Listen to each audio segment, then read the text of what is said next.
How to switch accounts on Fortnite PC. So first, just simply exit out of Fortnite first.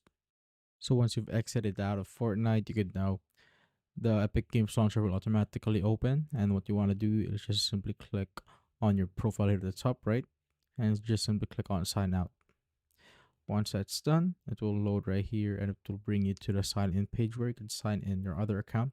Or you could also make another account right here by clicking on create account so that you could have a new Fortnite progress. So you just need to simply create a new account right here. But if you already have an account and you want to use that, you just simply sign in right there. So let's say I'm going to use another account. So as you can see, I'm now on my other account. And when I go to the library, I only have Fortnite right here. And I could just simply, as you can see, this is a new account.